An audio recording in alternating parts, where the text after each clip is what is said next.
1 week before his 18th birthday, my grandson told me, "The best birthday gift would be so we can finally split the money." The next morning, I dissolved the family estate, disinherited every single relative, and disappeared quietly, what I left on his desk. It shattered the whole family. I'm glad to have you here. Follow my story until the end and comment the city you're watching from, so I can see how far my story has reached. My name is Dolores, and I am 66 years old. For 5 years since Harold died, I thought I had been building something beautiful with my family. I thought the love I poured into them, the sacrifices I made, the money I spent, were investments in relationships that mattered. I was wrong. You know what, Grandma? The best birthday gift you could give me would be if you just died already so we could finally split the money. Those words came from my 17-year-old grandson, Axel, as he lounged in my kitchen, eating cereal from a bowl that cost more than some people make in a week. He said it so casually, like he was commenting on the weather. His spoon clinked against the fine china as he spoke, the sound echoing in my chest like a funeral bell. I was standing at the stove, making his favorite blueberry pancakes for what I thought was a sweet grandmother-grandson breakfast. The batter was perfectly mixed, the griddle heated to just the right temperature. Steam rose from the pan, carrying the warm scent of vanilla and butter that usually filled our kitchen with comfort. But in that moment, everything turned cold. My hand froze on the spatula. The pancake I was flipping fell back into the pan with a wet slap. I felt something inside me crack, not like glass breaking, but like ice forming in my veins. For 66 years, I had lived believing that family meant something, that blood created bonds that couldn't be broken. That love, real love, existed between the people who shared your name and your history. "What did you just say?" I whispered, turning around slowly. Axel didn't even look up from his phone. He was scrolling through something, probably calculating how much money he would inherit when I was gone. His dark hair fell across his forehead the same way his grandfather Harold's used to, but there was none of Harold's warmth in those eyes. They were cold, calculating, predatory. "Come on, Grandma, don't act all shocked. We all know you're getting old. Mom and Dad are always talking about how much money we'll have when you're gone. You've had a good run." The casual cruelty of it took my breath away. This was the child I had helped raise, the boy I had taken to baseball games, bought expensive cleats for, paid for his private school tuition when his parents claimed they couldn't afford it. This was the grandson who had sat on my lap just a few years ago, listening to stories about his grandfather, promising he would always take care of his grandma when she got old. I reached into my apron pocket and felt the small digital recorder I always carried. It was a habit I had developed after Harold died, recording conversations with lawyers, doctors, anyone who might later claim I had misunderstood something important. Being a widow had taught me to protect myself with evidence. My fingers found the record button and pressed it silently. "Axel, honey, that's a terrible thing to say. You don't really mean that." He finally looked up, and I saw something in his expression that chilled me to the bone. Impatience, like I was a slow waitress taking too long to bring his order. "Look, Grandma, let's be real here. You're 66. You've been sick a lot lately. Mom says you're probably going to need a nursing home soon anyway, and that's just going to eat up all the money. Wouldn't it be better for everyone if you just, went peacefully? Then me, Mom, and Dad could actually use the money for important stuff. I want to buy a Tesla when I turn 18 next week. Do you know how much those cost?" I knew exactly how much they cost. $60,000. I knew because Axel had been hinting about wanting one for months, and I had actually been considering it as his 18th birthday gift. The irony made my stomach turn. "Important stuff," I repeated, my voice hollow. "And I suppose keeping your grandmother alive isn't important." He shrugged, the gesture so casual it felt like a physical slap. "You've lived your life already. I'm just getting started. Besides, What are you even doing with all that money? You just sit around this big house all day. At least we would do something fun with it. The pancakes were burning. I could smell them, but I couldn't move.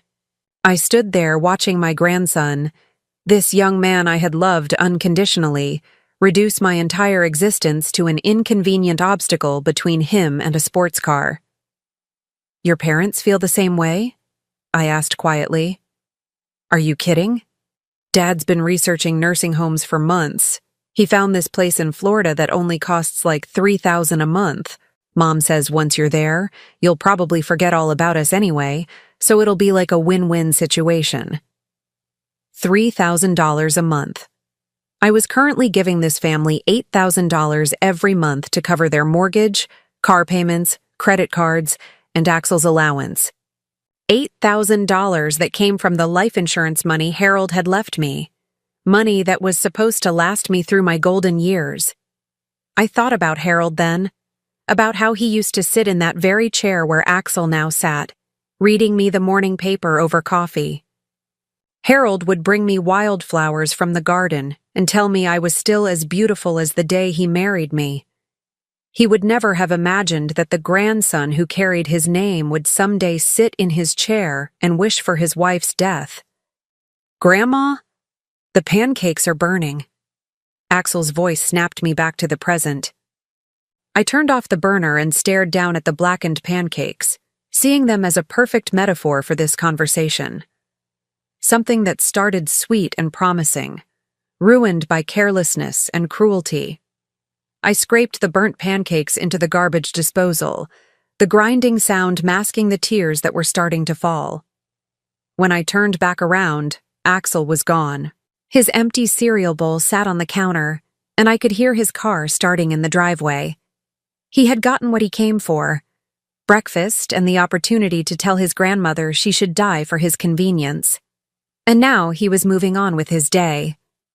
I stood alone in my kitchen, surrounded by the trappings of a life I had thought was full of love, the expensive appliances I had bought hoping to create warm family memories, the dining table where we had shared thousands of meals, the photographs on the refrigerator showing birthdays, graduations, holidays, all the moments I had documented believing they were evidence of our bond. But as I looked at those pictures now, I began to see them differently. In every photo, I was the one reaching out. I was the one smiling the biggest, hugging the tightest, giving the most.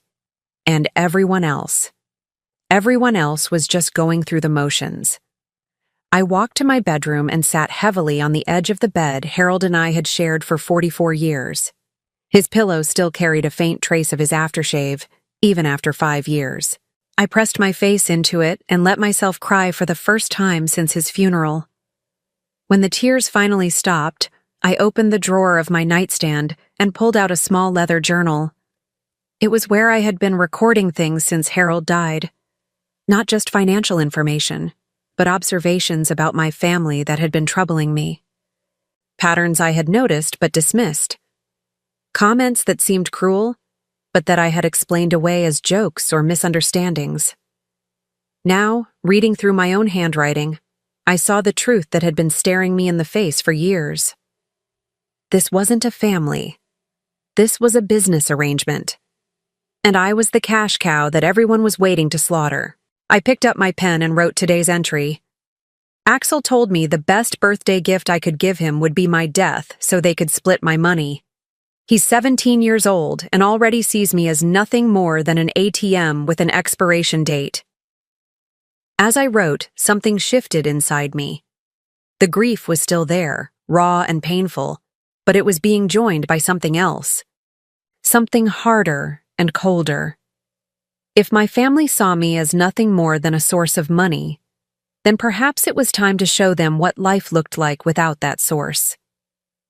I closed the journal and walked to my window, looking out at the garden Harold and I had planted together. The roses were blooming, their red petals bright against the green leaves.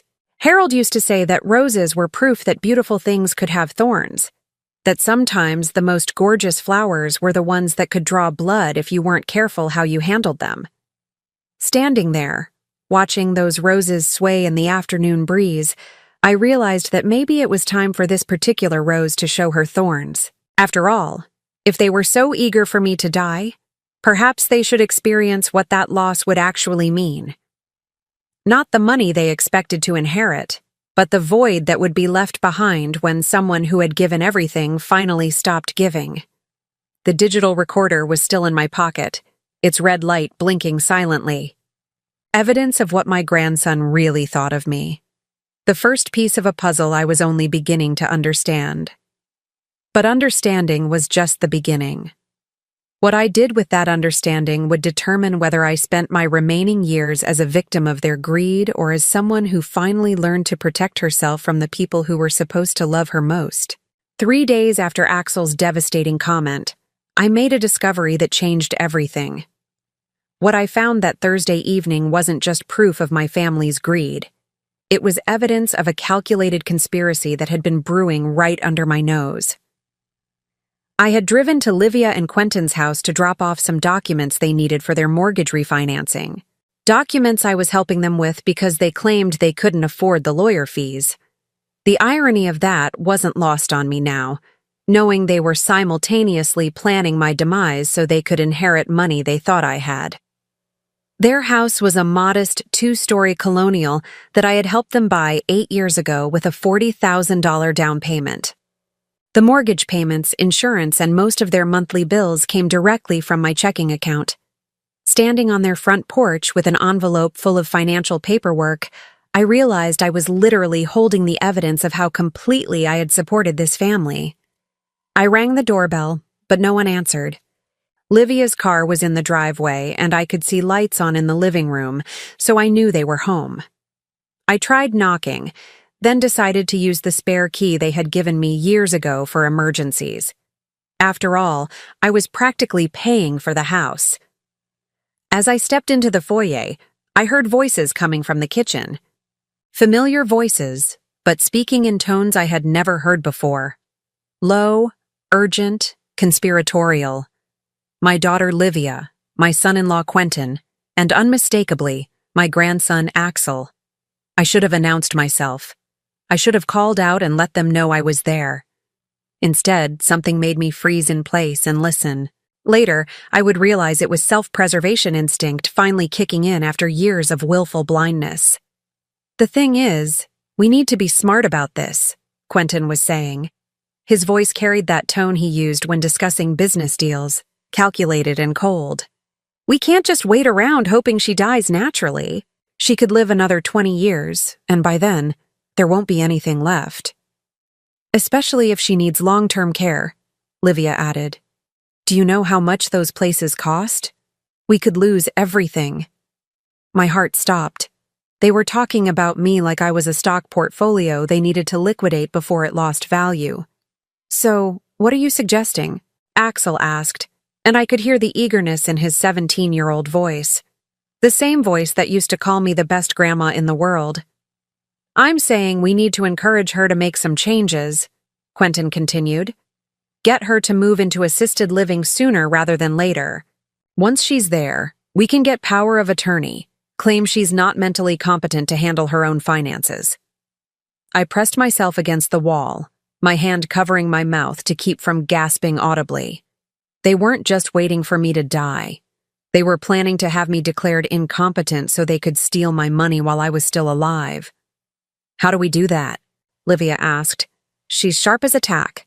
Everyone knows it.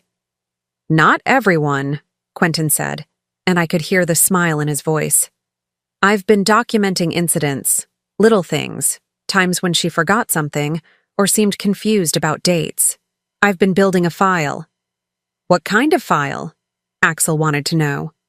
Medical records, mostly. I found out that Dr. Peterson retired last year, so Mom's been seeing a new doctor. Someone who doesn't know her history. I've been going with her to appointments and guiding the conversation, mentioning that we're concerned about her memory, her decision-making abilities.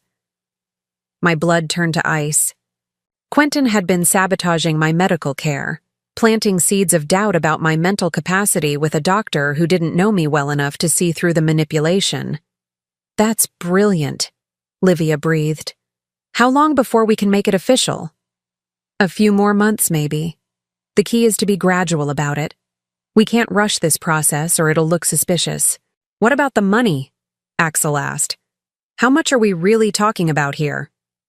I held my breath, waiting to hear their assessment of my net worth. What I heard next nearly knocked me to the floor. Well, there's the house, obviously. That's worth at least $500,000 now, Quentin said. Then there's the investment accounts, savings, the life insurance money from Harold. Last I checked, we're looking at close to $3 million total. $3 million. They thought I was worth $3 million. The truth was, I had about $800,000 left. The rest, Harold's life insurance money, our retirement savings, everything we had built over 44 years of marriage, had been spent on this family. Private school for Axel, Livia, and Quentin's mortgage, car payments, vacations, emergency expenses, medical bills, and countless other demands that had slowly drained my resources. But I had never told them how much I had actually spent.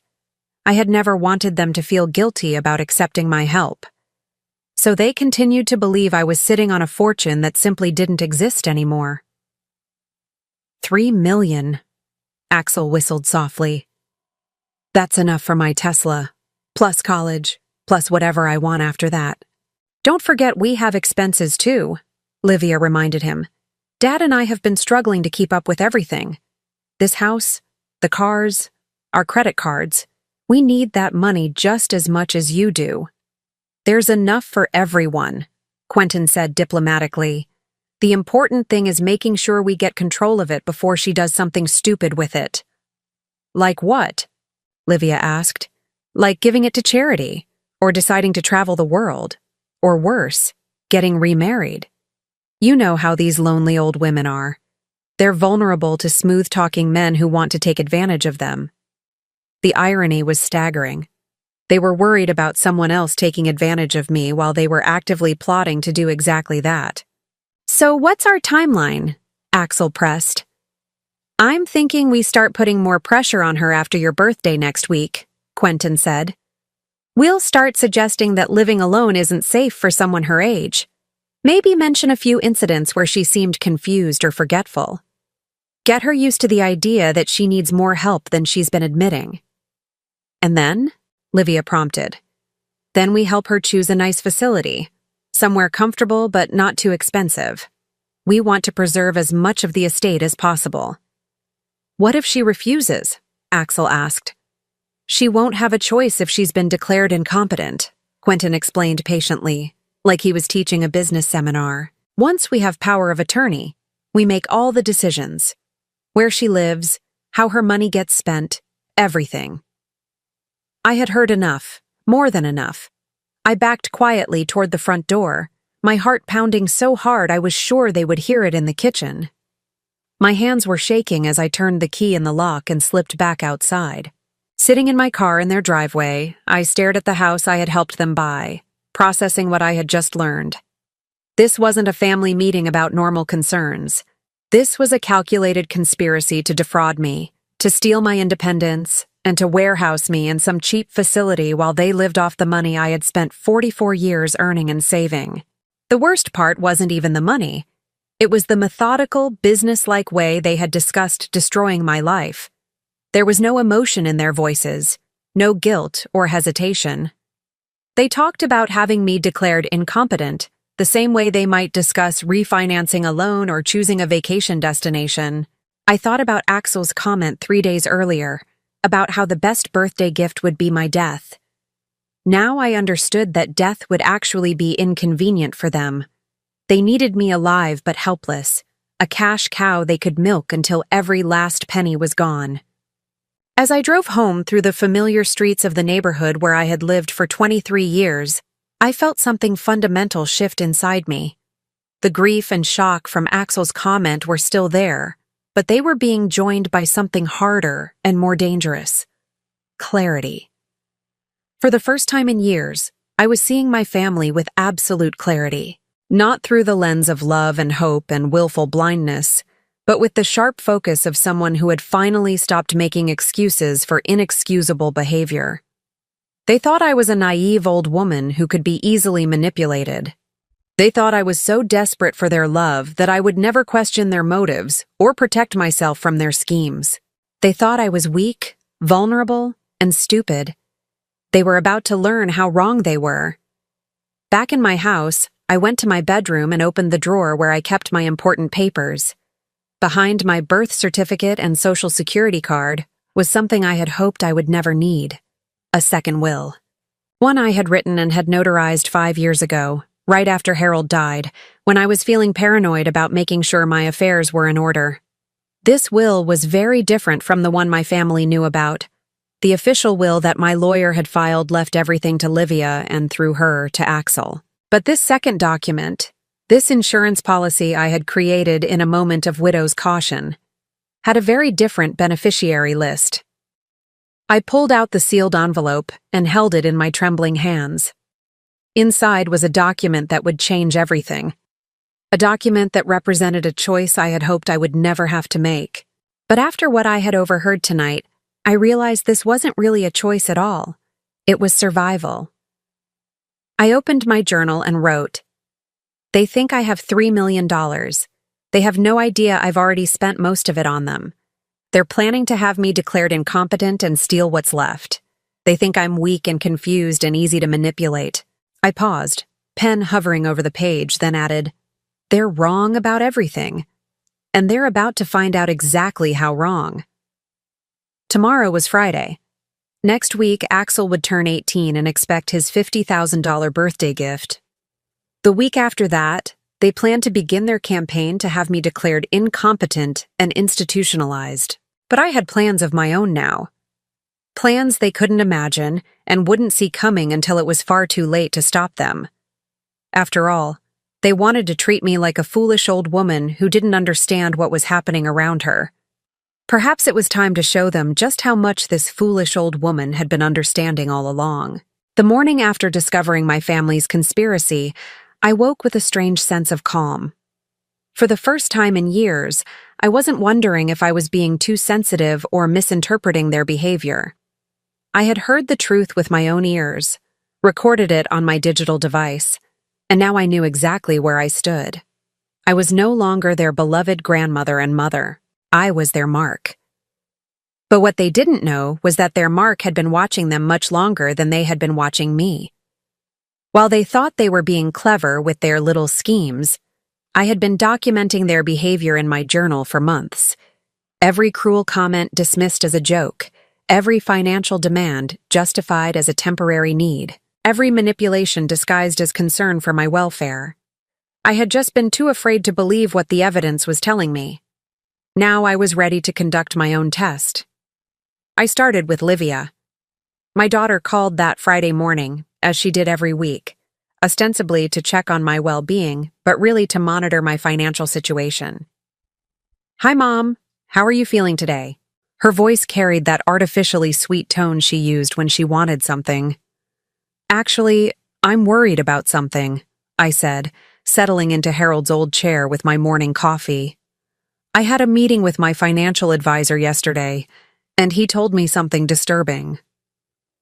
I hadn't had any such meeting, of course, but I needed to see how quickly the news would travel through my family network.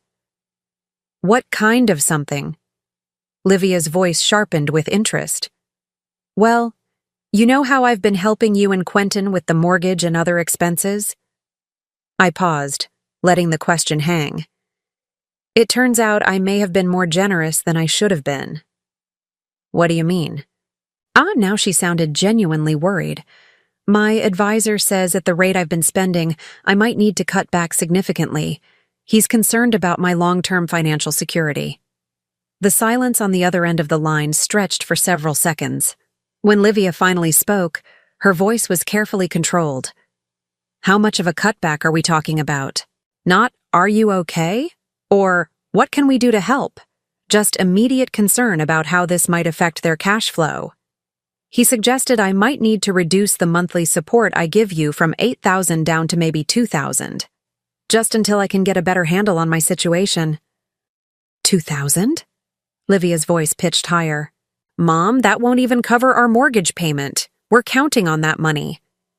I know, sweetheart, and I'm sorry. But I have to think about my own future, too. What if I need long-term care someday? Those facilities are so expensive. You don't need to worry about that, Livia said quickly.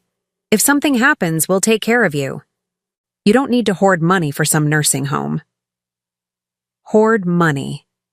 As if keeping enough to care for myself in my old age was some kind of character flaw. I hope so, honey. But my advisor says I need to be more careful. He actually suggested I should consider downsizing this house. Maybe move into something smaller, more manageable. Sell the house? Livia's voice was sharp with alarm. Mom, you can't do that. That house has so much sentimental value. Dad built that garden for you. All your memories are there. Interesting how the sentimental value suddenly mattered when it might affect her inheritance. I know it would be hard, I said sadly. But if I sold it, I could invest the money and have a steady income stream. Maybe even increase the support I'm able to give you and Axel. I could practically hear the gears turning in her head, calculating whether a lump sum from the house sale might be better than monthly payments. Let me talk to Quentin about this, she said finally. Maybe we can figure out some alternatives. You shouldn't have to make any big decisions like this alone. That's very sweet of you, dear. I was hoping you'd say that. Family should stick together, shouldn't we? After I hung up, I sat back and started the stopwatch function on my phone. I wanted to see how long it would take for this fabricated financial crisis to make its way back to me through other family members. It took exactly 3 hours and 17 minutes. Quentin called first, his voice smooth and concerned in that professional way he used with difficult clients. Dolores, Livia mentioned you're having some financial concerns. I hope you don't mind, but I'd be happy to take a look at your portfolio. Sometimes these financial advisors try to scare older clients into making unnecessary changes. That's very thoughtful of you, Quentin, but I'm not sure I'm ready to share all those details just yet. It feels very personal. Of course. But you know, if you're worried about long-term care costs, there might be some strategies we could explore. Ways to protect your assets while still ensuring you get the care you need. Protect my assets.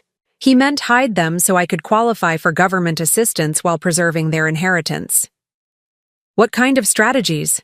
I asked innocently. Well, sometimes it makes sense to transfer assets to family members early. That way they're not counted when determining eligibility for certain programs. It's perfectly legal, and it ensures the money stays in the family where it belongs. Where it belongs. As if money I had earned and saved somehow naturally belonged to them instead of me. That sounds complicated, I said. And wouldn't that mean I'd be giving up control of my own money? Not necessarily. We could set up a trust. Make sure you still have access to what you need while protecting the rest. I know some excellent lawyers who specialize in elder care planning. I'll bet you do, I thought. Lawyers who would help you steal my money legally. Let me think about it, I said. This is all very overwhelming. Of course. But Dolores, please don't make any major decisions without talking to us first. We care about you, and we want to make sure you don't get taken advantage of by people who don't have your best interests at heart. The irony was so thick, I could have choked on it. 2 hours later, Axel called. My 17-year-old grandson, who had wished for my death less than a week ago, was now suddenly concerned about my financial well-being. Grandma, Mom told me you're having money problems. Is everything okay? I don't know if I'd call them problems exactly. I just need to be more careful about my spending. Does this mean you won't be able to give me the $50,000 for my birthday? There it was. No preamble, no real concern for my situation. Just a direct question about how this might affect his expected windfall. I don't know yet, sweetheart. $50,000 is a lot of money. Maybe we could find a smaller gift that would still make you happy. The silence stretched so long I thought the call had dropped. But you promised, he said finally, and I could hear the petulance in his voice. I've been counting on that money. I already picked out the car I want. I know, and I'm sorry. But sometimes circumstances change. Maybe instead of a car, we could look at something more practical. A nice laptop for college or some clothes? A laptop? His voice rose with indignation. Grandma, everyone my age has a laptop. I don't need another laptop. I need a car. Need, I repeated. Axel, you already have a car. The Honda I bought you last year. That piece of junk? It's embarrassing. All my friends have nice cars. I can't pull up to college in a Honda Civic. The Honda Civic that had cost me $22,000, which he now dismissed as a piece of junk because it didn't properly display his status. Honey, there are people your age who would be grateful to have any car at all. Yeah, well, I'm not other people. I'm your grandson.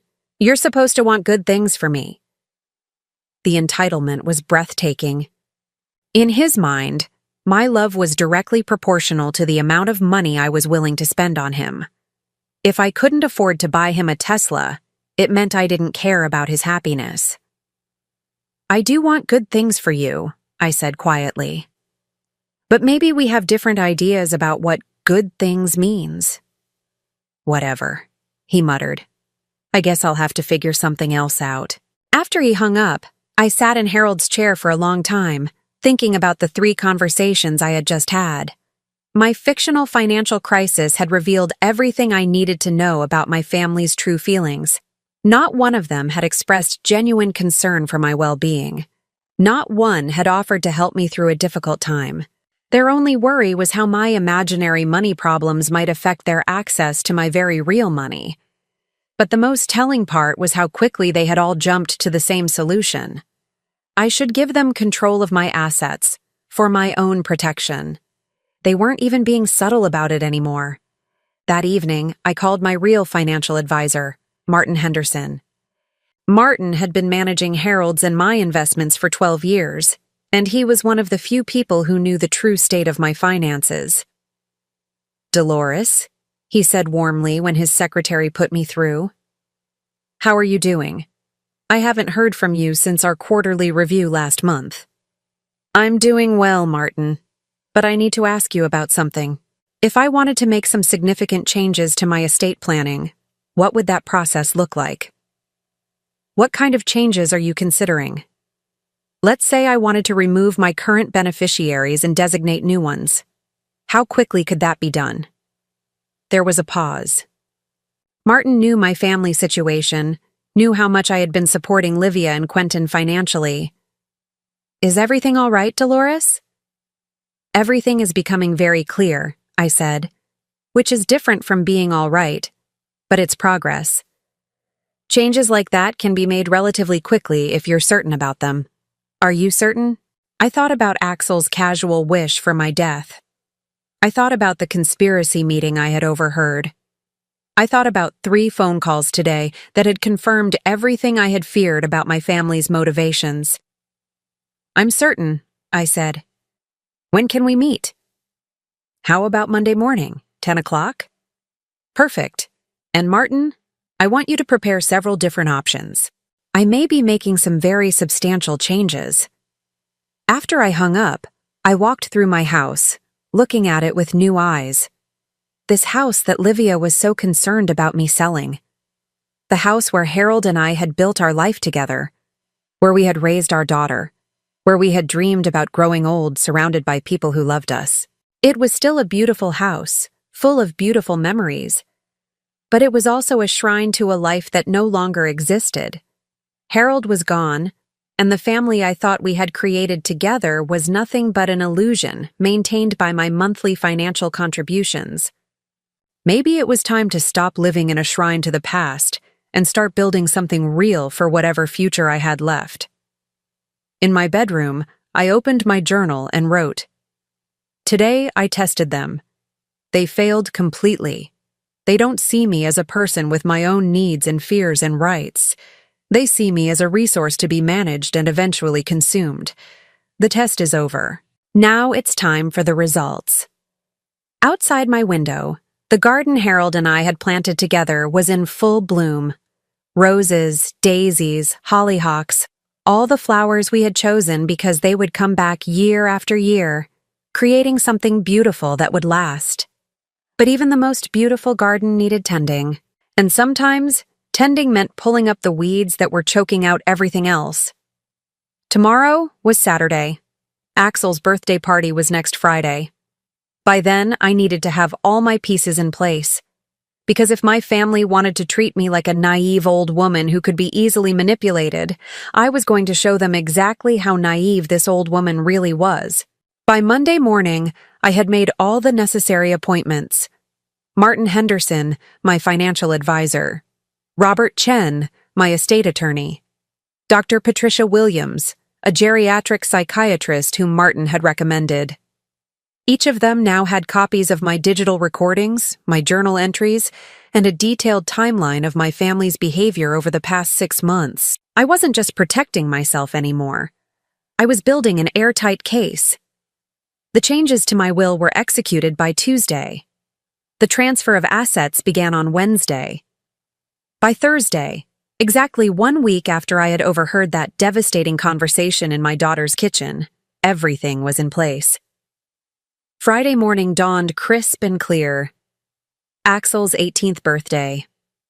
The day he expected to receive $50,000, and instead would learn what happened when you wished for your grandmother's death. I had invited the whole family for dinner to celebrate Axel's milestone birthday. Livia had been thrilled by the invitation, probably thinking it meant I was feeling generous despite my supposed financial concerns. Quentin had volunteered to pick up a cake from the expensive bakery downtown. Axel had been sullen but cooperative, no doubt expecting his Tesla down payment to materialize over dessert. They arrived at 6 o'clock sharp, all smiles and false affection. Livia brought flowers from the grocery store, chrysanthemums that had cost maybe $12. Quentin carried the expensive cake like it was his generous contribution to the festivities. Axel wore a new shirt that I had probably paid for through his monthly allowance. "Happy birthday, sweetheart," I said, embracing my grandson. He felt tense in my arms, impatient to get through the pleasantries and get to the gift-giving portion of the evening. We made small talk through dinner. Pot roast, Axel's favorite, with mashed potatoes and green beans from the garden Harold and I had planted. The conversation was stilted, artificial. Everyone was performing their role in this family charade, but the underlying tension was palpable. Finally, as I served the cake, Livia brought up what they had all been thinking about. "So, Mom, how did your meeting with the financial advisor go this week? Are things looking any better?" "Actually," I said, cutting precise slices of chocolate cake, "things are looking much clearer. I've made some important decisions about my finances." Quentin leaned forward with interest. "What kind of decisions?" I set down the knife and looked around the table at the 3 people who had spent the last week plotting to steal my independence and my money. Well, I realized that Martin, that's my advisor, was absolutely right about one thing. I have been far too careless with my money. "We told you we'd help you figure out a better plan," Livia said quickly. "You don't have to handle this alone." "That's very generous of you," I said, my voice perfectly calm. "But I've already handled it. I've made some significant changes to protect my assets and ensure my long-term security." Axel finally looked up from his cake, a flicker of worry crossing his face. "What kind of changes?" "Well, first, I've moved most of my liquid assets into a trust that can only be accessed for my medical care and daily living expenses. It's completely protected now." The silence that fell over the table was deafening. I continued cutting cake as if I were discussing the weather.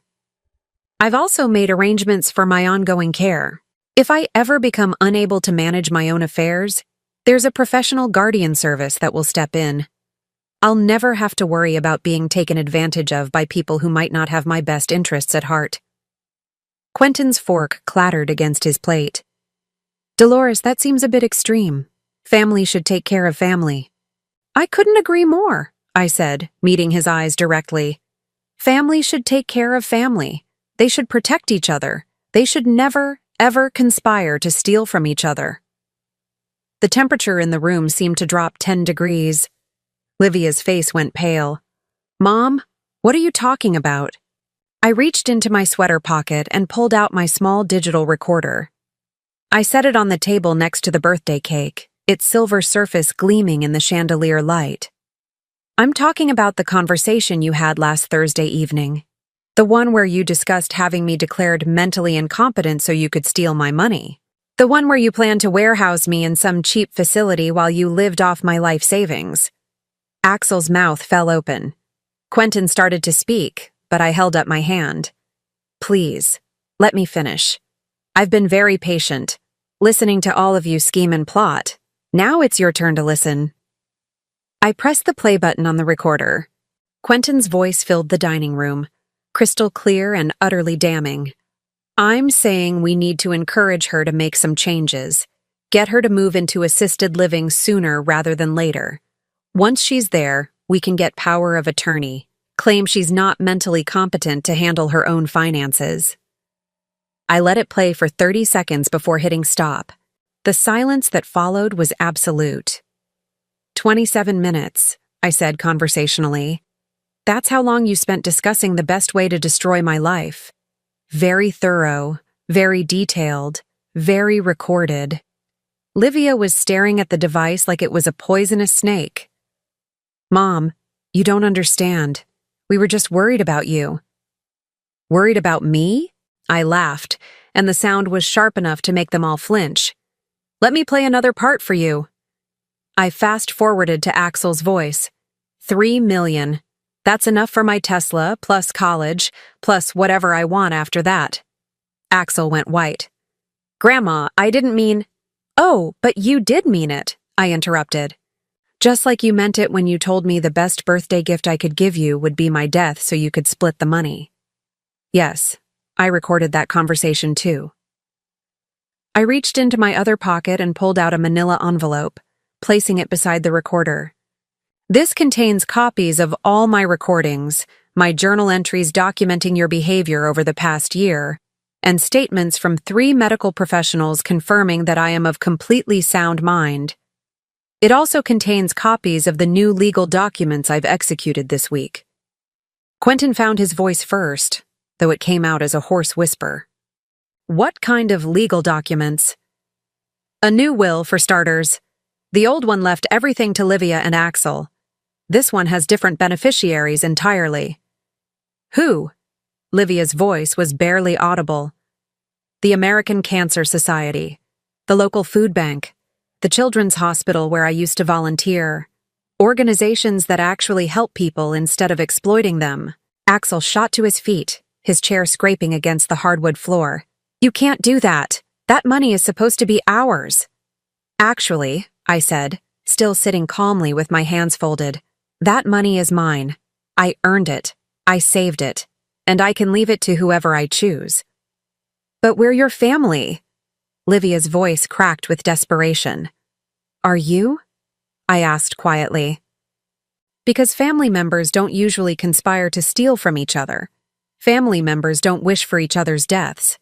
Family members don't plot to have their elderly relatives declared incompetent and locked away.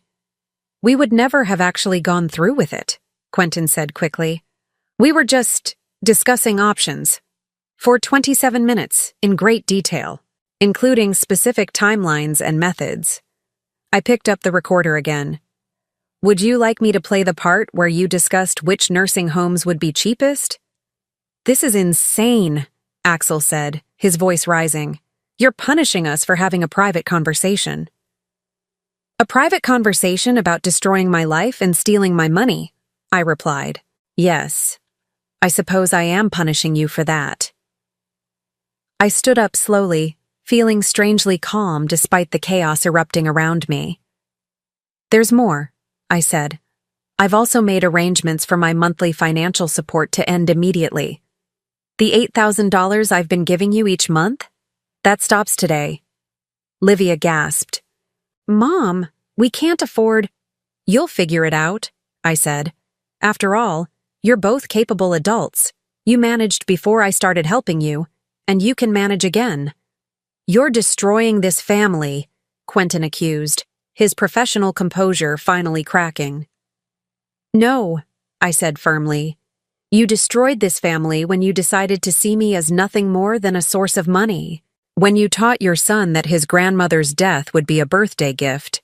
When you plotted to steal my independence and dignity. I walked to the window and looked out at Harold's garden, where the roses were still blooming despite the approaching autumn. I loved you, I said without turning around. All of you.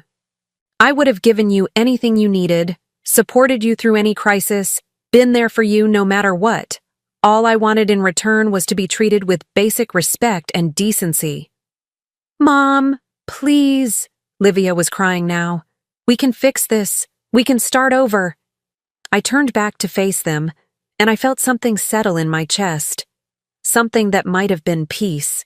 No, I said. We can't, because this isn't a mistake or a misunderstanding. This is who you are, who you've always been. I just finally stopped making excuses for you. Axel was staring at me with something approaching hatred. So that's it? You're just going to cut us off completely? You cut yourselves off, I replied. The moment you decided I was worth more to you dead than alive. I walked to the front door and opened it, the cool evening air rushing into the house. I think it's time for you to leave now. Take your cake with you. I won't be needing it anymore. They filed out in stunned silence, Quentin carrying the expensive cake like a prop from a play that had ended badly. Livia paused at the door, tears streaming down her face. Mom, this isn't how families are supposed to work. You're right, I said quietly. Families are supposed to love and protect each other. They're supposed to treasure the time they have together. They're supposed to see each other as precious, not as obstacles to overcome. I started to close the door, then paused. Happy birthday, Axel, I called out to my grandson, who was standing beside his father's car with his hands clenched into fists. I hope you got everything you deserved tonight. As their car pulled out of my driveway, I closed the door and leaned against it, suddenly exhausted. It was done. After 66 years of believing that family was everything, I had finally learned to put myself first. The house felt different now. Quieter, but not empty. Clean, like a fresh start. I walked back to the dining room and looked at the table still set for 4, the birthday cake half eaten, the recorder still sitting beside the flowers that had probably cost $12 and represented the full extent of their gratitude for everything I had given them. Tomorrow, I would start figuring out what my life looked like without them in it. Tonight, I would sit in Harold's chair and remember what it felt like to be truly loved by someone who saw me as more than an ATM with an expiration date. But first, I had one more call to make.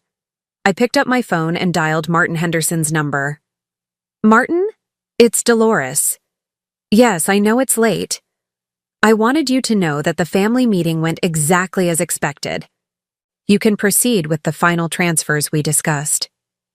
When I hung up, I felt lighter than I had in years. The weight of their expectations, their demands, their constant emotional manipulation was finally off my shoulders. I was free, and it felt exactly like the gift they had never bothered to give me. Unconditional love and acceptance, starting with myself. The silence lasted exactly 48 hours. Saturday and Sunday passed in blissful quiet. No phone calls, no surprise visits, no manipulative text messages.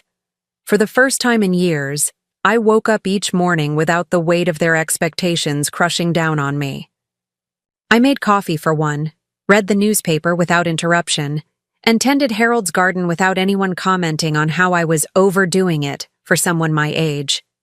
It was the most peaceful weekend I'd had since Harold died. But Monday morning brought the storm I'd been expecting.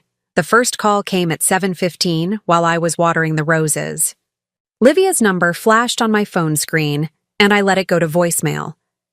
The second call came 5 minutes later, then another. By 8 o'clock, she had called 12 times. I finally answered on the 13th ring. Mom, thank God. Her voice was frantic, desperate. We need to talk. This whole thing is a misunderstanding. What part is the misunderstanding? I asked, settling into Harold's chair with my coffee. The part where you planned to have me declared mentally incompetent, or the part where you wanted to steal my money? We weren't going to steal anything, she said, and I could hear tears in her voice. We were trying to protect you. Protect me from what? Having control over my own life? Mom, you don't understand how vulnerable you are. There are people out there who prey on elderly women. We were just making sure that didn't happen to you. The irony was so thick I almost laughed. You mean people like you? That's not fair. We're your family. Everything we did was out of love. Love, I repeated. Is that what you call it when your 17-year-old grandson tells his grandmother that her death would be the best birthday gift she could give him? Axel is just a kid. He doesn't understand what he's saying. He understood it well enough to calculate how much money he'd inherit. He understood it well enough to pick out a Tesla he wanted to buy with my death benefits. The silence stretched between us, filled with all the ugly truths neither of us could take back. Mom, please, Livia whispered. Don't destroy our family over this. I'm not destroying anything, I said calmly. I'm just finally seeing what was already destroyed. After I hung up, I made myself a second cup of coffee and sat down to check my voicemails. There were 17 of them, Livia pleading, Quentin trying to sound reasonable and professional, Axel, surprisingly, saying nothing at all. But it was the 18th message that caught my attention, a voice I didn't recognize. Mrs. Dolores Patterson, this is Amanda Morrison from Elder Care Advocacy Services. We've received some concerning reports about your welfare, and we'd like to schedule a wellness check at your earliest convenience. My blood ran cold. They hadn't wasted any time. I immediately called Martin Henderson. Dolores, he said, answering on the first ring. I've been expecting your call. You've gotten some interesting visitors this morning, haven't you? How did you know? Because they called me first. Your son-in-law wanted to know if there was any way to contest the changes you made to your estate. He seemed very concerned about your mental state. And what did you tell him?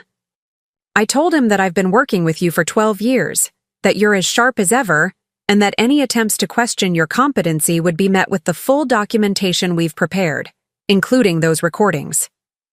I felt some of the tension leave my shoulders. What about this elder care advocacy thing? Standard procedure when someone files a concern report. Don't worry, Dr. Williams is expecting their call. She's prepared to conduct any competency evaluation they might request. Dr. Patricia Williams, the geriatric psychiatrist Martin had recommended. We'd spent 2 hours together on Wednesday, during which she'd conducted a comprehensive mental status examination and declared me not only competent, but remarkably well-adjusted for someone dealing with family exploitation. How long will this go on? I asked. Until they realize they have no legal standing and no chance of success. Your documentation is airtight, Dolores. They can't prove you're incompetent because you're not. And they can't contest your right to change your will because it's your money to do with as you please. After I hung up with Martin, I decided to take a drive. I needed to get out of the house, away from the phone, away from the memories of Friday night's confrontation. I found myself driving to the cemetery where Harold was buried, something I hadn't done since the anniversary of his death 6 months ago. His headstone was simple granite with his name, dates, and the inscription we'd chosen together. Beloved husband and father. I sat on the small bench nearby and told him about everything that had happened. You would have been so disappointed in them, I said to the quiet air. Especially Axel. You had such hopes for him. A gentle breeze stirred the leaves of the oak tree shading Harold's grave, and I found myself remembering the man I'd married 50 years ago. He'd been 21 when we met, working construction to pay for night school. He'd had calloused hands and big dreams, and he'd loved me with a fierce protectiveness that never felt controlling. You always said family was everything, I continued. But you meant real family. People who chose to love each other, not just people who happened to share DNA. When I got home, there were 3 cars in my driveway. Livia's Honda, Quentin's BMW, and a small silver sedan I didn't recognize. Through my living room window, I could see people sitting on my front porch. I parked in the garage and entered through the kitchen, hoping to avoid the confrontation waiting outside. But before I could even set down my purse, the doorbell rang, and rang, and rang. Finally, I opened the door to find not just my family, but a well-dressed woman in her 40s carrying a clipboard and wearing the kind of professionally sympathetic expression that social workers perfected. "Mrs. Patterson, I'm Amanda Morrison from Elder Care Advocacy Services. These are your family members, I believe." "Unfortunately," I said, "we're here to conduct a welfare check. Your family has expressed some concerns about your recent behavior and decision-making capacity." I looked past her to where Livia, Quentin, and Axel stood clustered together like conspirators. Livia's eyes were red from crying. Quentin looked like he was trying to solve a complex business problem. Axel just looked sullen and angry. "What kind of concerns?" I asked Amanda Morrison. "They've reported that you've been making erratic financial decisions, that you've become paranoid and suspicious of family members who are trying to help you, and that you may be suffering from some form of dementia or age-related cognitive decline." I stepped back and opened the door wider. "Please come in, all of you." We assembled in my living room like opposing armies. Amanda Morrison sat in the center with her clipboard, while my family arranged themselves on the couch across from Harold's chair, where I settled with my hands folded calmly in my lap. "Mrs. Patterson," Amanda began, "your family is concerned that you've recently made some significant changes to your estate planning and financial arrangements. Can you tell me about that?" "Certainly. I discovered that my family was planning to have me declared mentally incompetent so they could steal my money and put me in a nursing home. So I took steps to protect myself." Amanda's pen paused over her clipboard. "That's a very serious accusation." "Yes, it is. Would you like to hear the recordings?" I reached for my purse, but Quentin interrupted. "See? This is what we're talking about. She's become obsessed with these supposed recordings. She thinks we're all plotting against her." "I don't think you're plotting against me," I said calmly. "I know you are, because I heard you doing it." I pulled out my digital recorder and set it on the coffee table. "Ms. Morrison, would you like to hear exactly what my family said about me when they thought I couldn't hear them?" Amanda looked uncomfortable. "Mrs. Patterson, I'm not sure that's—" "Please," I interrupted. "I insist. After all, they're the ones who called you here because they're concerned about my mental state. I think you should hear what they really think about me." I pressed play, and Quentin's voice filled my living room. "Once she's there, we can get power of attorney, claim she's not mentally competent to handle her own finances." Amanda's eyes widened. I fast-forwarded to another section. "The key is to be gradual about it. We can't rush this process or it'll look suspicious." By the time I reached Axel's voice discussing how much money he'd inherit when I died, the room was completely silent, except for the damning evidence of their conspiracy. Amanda Morrison looked from the recorder to my family and back to me. "Mrs. Patterson, how long have you been aware of these discussions?" "I've been documenting concerning behavior for months," I said.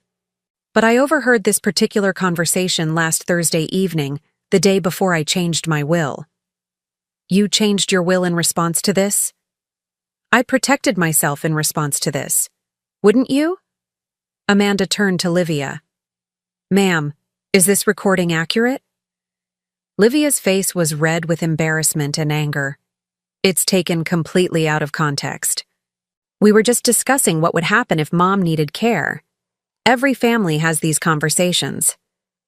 "Do they?" Amanda asked.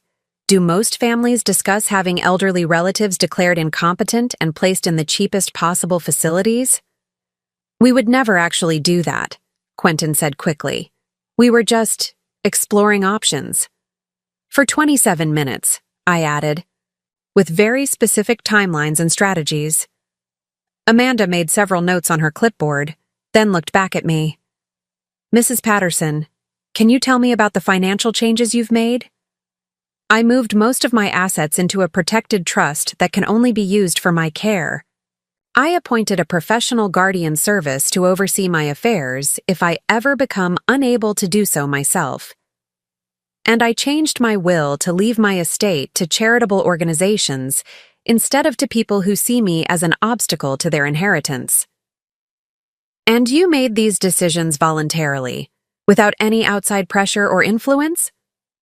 Completely voluntarily. In fact, I made them specifically to avoid outside pressure and influence. Amanda spent another 20 minutes asking me questions about my daily activities, my medication management, my social connections. I answered everything clearly and thoroughly, occasionally referencing my journal when I needed specific dates or details. Finally, she closed her clipboard and stood up. Mrs. Patterson, based on this interview, I see no evidence of cognitive decline, dementia, or impaired decision-making capacity. You appear to be a competent adult who has made rational choices to protect yourself from family members who were, frankly, planning to exploit you. Livia shot to her feet. This is ridiculous. You're just going to take her word for everything? I'm going to take the evidence, Amanda said firmly, including the recordings of your family planning to defraud an elderly relative. Mrs. Patterson, would you like me to file a report about these threats? I considered it for a moment, looking at the three people who had once been the center of my world. They looked frightened now, desperate, like cornered animals. No, I said finally. I don't want to file charges. I just want them to leave me alone. Amanda nodded. I'll note that in my report. But I have to advise you that if this behavior continues, if there are any further attempts to harass or intimidate you, you should contact law enforcement immediately. After Amanda left, my family and I faced each other across the living room that had once been filled with birthday parties and Christmas mornings and ordinary Sunday dinners. Are you happy now? Axel asked, his voice bitter. You've turned everyone against us. I didn't turn anyone against you, I said. I just stopped pretending that what you were doing was acceptable. This isn't over, Quentin said, his professional mask slipping completely. You can't just cut off your own family. Watch me, I replied. They left without another word, and I locked the door behind them. Then I walked to Harold's chair, sat down, and finally allowed myself to cry. Not from sadness, but from relief. The worst was over. They had played their last card and lost. Now I could begin the rest of my life. But first, I had one more recording to make. I picked up my phone and called my lawyer. Robert, it's Dolores. I want to add a codicil to my will. If anyone in my family challenges the estate or attempts to have me declared incompetent, they forfeit any right to contest the charitable donations. I want to make sure they understand that fighting me will only make things worse for them. Consider it done, he said. Dolores, are you all right? I looked around my quiet house, at the photos of Harold and me, at the garden visible through the window where roses bloomed without anyone telling me I was too old to tend them. I'm perfect, I said. And for the first time in years, I meant it. 7 months later, I was standing in my new kitchen, making coffee for two. The morning sun streamed through windows that faced east instead of west, illuminating a space that was smaller, but somehow felt infinitely larger than the house I'd left behind.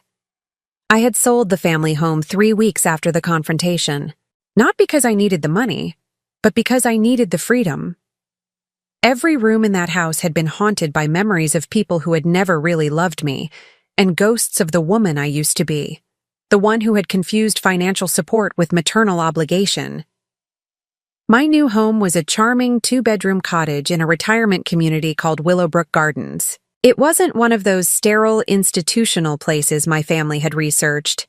Instead, it was a vibrant neighborhood of independent seniors who had chosen to live near each other for companionship and security, not because they needed care.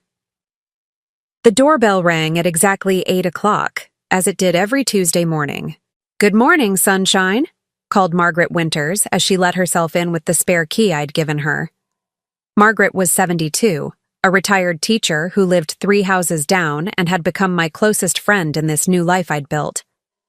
"Morning, Maggie," I called back, pouring coffee into two mismatched mugs I'd bought at a local pottery shop. Ready for our adventure? We had started taking day trips together 6 weeks after I'd moved in. Today we were driving to a small town 90 minutes away that was famous for its antique shops and farmers market. Simple pleasures, but they felt revolutionary after years of scheduling my life around other people's demands. "Did you see the article in this morning's paper?" Maggie asked, settling at my kitchen table with her coffee. She pulled out a folded newspaper and pointed to a small item in the local section. "Axel Patterson, 18, arrested for drunk driving. Vehicle impounded." The article was only 3 sentences long, but it told a complete story. I felt nothing. No urge to call and offer to help. No guilt about not being there to bail him out. No responsibility for cleaning up the mess he'd made. "You okay?" Maggie asked gently. She knew my history, knew why I'd moved here and cut contact with my family. "I'm perfect," I said, and I meant it completely. It had taken time to reach this point. The first month after the confrontation had been difficult, filled with moments when I'd almost picked up the phone to call Livia, when I'd caught myself setting the table for 4 people instead of 1. 66 years of programmed responses don't disappear overnight. But gradually, the silence had stopped feeling empty and started feeling peaceful. The absence of crisis had stopped feeling strange and started feeling normal. The freedom to make my own choices without considering everyone else's reactions had stopped feeling selfish and started feeling healthy. "Any word from your daughter?" Maggie asked as we got ready to leave. "She stopped calling about 2 months ago," I said, gathering my purse and jacket. "I think she finally realized I wasn't going to change my mind." There had been a few desperate attempts at reconciliation. Livia had sent a birthday card in January, my 67th birthday, with a long letter claiming she understood now how wrong they'd been, how much they missed me, how they'd learned their lesson. But the letter had been full of subtle hints about their financial struggles, carefully worded suggestions that maybe I could help just a little while they got back on their feet. I had thrown it away without responding. Quentin had tried a more direct approach, showing up at my old house before realizing I'd sold it. The new owners had given him my lawyer's contact information, and Robert Chen had informed him that any further attempts to contact me would be considered harassment. Axel had done nothing. No calls, no letters, no attempts at apology. In a strange way, his silence was the most honest response of all. He had never really known me as a person, only as a source of money. Without that function, I simply didn't exist for him. And that was fine with me. Maggie and I drove through the countryside, past farms and forests that were just beginning to show their autumn colors. She told me about her grandchildren, real grandchildren who called her because they wanted to hear her voice, not because they needed money. Children who visited because they enjoyed her company, who brought her drawings they'd made at school and stayed for lunch just to spend time together. "You know what I realized?" I said as we pulled into the farmer's market parking lot. "I spent so many years mourning the family I thought I had that I never allowed myself to build the life I actually wanted." "And what did you want?" Maggie asked. I thought about it as we walked among the vendor booths, past displays of fresh vegetables and homemade preserves and handcrafted jewelry. I wanted to matter to someone, not because of what I could give them, but because of who I was. And do you matter to someone? I looked around at the bustling market, at the vendors who knew my name and asked about my week, at the other customers who had become casual friends over the months I'd been coming here, at Maggie, who had invited me to join her book club and her walking group and her volunteer activities at the local animal shelter. "Yes," I said, "I matter to me, and that turns out to be enough." We spent the morning browsing through antique shops, not looking for anything in particular, but enjoying the stories behind old photographs and vintage jewelry and furniture that had outlasted the families who'd once owned it. I bought a small wooden box that had once held someone's treasured letters, thinking I might use it to store the journal entries I'd been writing about this new chapter of my life. Over lunch at a small cafe, Maggie asked the question I'd been expecting for months. Do you ever regret it? Cutting them off completely? I considered this while I ate my soup and watched the other diners around us. Couples who held hands across the table. Families where the conversation flowed naturally, where laughter seemed genuine instead of performed. People who clearly enjoyed each other's company. I regret that it was necessary, I said finally.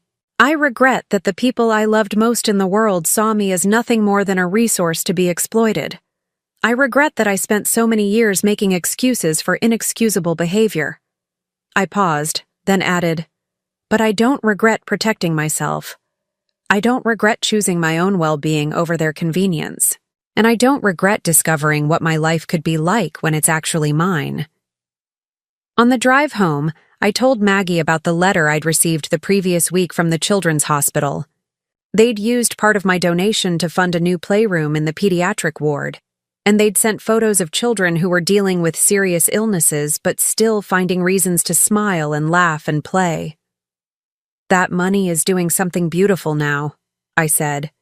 It's bringing joy to children who need it instead of funding entitled adults who don't deserve it. Your husband would be proud, Maggie said softly. I thought about Harold, about the man who had loved me unconditionally for 44 years, and never once made me feel like my value was tied to my bank account. If he could see me now, living in a house filled with peace instead of obligation, surrounded by friends who chose my company instead of relatives who tolerated my presence, I knew he would approve. That evening, as I sat in my new favorite chair reading a book I'd chosen for pleasure instead of obligation, my phone rang. For a moment my heart jumped, thinking it might be family news. But the caller ID showed the number for Willowbrook Gardens' main office. Dolores, this is Nancy from the community center. We're still looking for someone to coordinate our holiday gift drive for the local women's shelter. Are you interested? I had been volunteering more since moving here, finding ways to use my time that felt meaningful instead of mandatory. The gift drive would involve organizing donations, coordinating with the shelter staff, and helping to distribute presents to women and children who were starting over after leaving dangerous situations. Women who, like me, had discovered that sometimes walking away from family was the bravest thing you could do. I'd love to help, I said. After I hung up, I walked to my window and looked out at the small garden I'd started behind the cottage. It was nothing like the elaborate landscaping Harold and I had created at the old house, but these flowers were mine alone. I had planted them, tended them, watched them grow without anyone commenting on whether I was doing too much for someone my age. Tomorrow, I would start planning the gift drive. Next week, I would take another day trip with Maggie, maybe visit that art museum she'd been talking about. Next month, I would host Thanksgiving dinner for my book club friends, creating new traditions that had nothing to do with obligation or guilt or financial manipulation. I had no idea what my family was doing for the holidays. I didn't know if Axel had learned anything from his drunk driving arrest, or if Livia and Quentin had figured out how to manage their finances without my monthly contributions. I didn't know if they thought about me, missed me, or had already moved on to some other source of support. And for the first time in my life, I didn't care. I was 67 years old, and I was finally living for myself. I had friends who valued my opinions, activities that energized me, and a future that stretched ahead filled with possibilities instead of obligations. I thought about Axel's cruel comment that had started this whole journey. The best birthday gift you could give me would be if you just died already so we could finally split the money. In a way, he had been right. The woman who had lived to serve their needs, who had confused love with financial support, who had accepted scraps of affection in exchange for constant giving, that woman had died. And what had risen from her ashes was someone stronger, wiser, and infinitely more valuable. Someone who had finally learned that the most important relationship you can have is the one you have with yourself. Standing in my own kitchen, in my own house, surrounded by my own choices, I raised my coffee mug in a toast to the woman I had become. "Happy birthday to me," I said to the empty room that felt fuller than any crowded family gathering ever had, and somewhere, I was sure Harold was smiling. Now I'm curious about you who listened to my story. What would you do if you were in my place? Have you ever been through something similar? Comment below, and meanwhile, I'm leaving on the final screen 2 other stories that are channel favorites and they will definitely surprise you. Thank you for watching until here.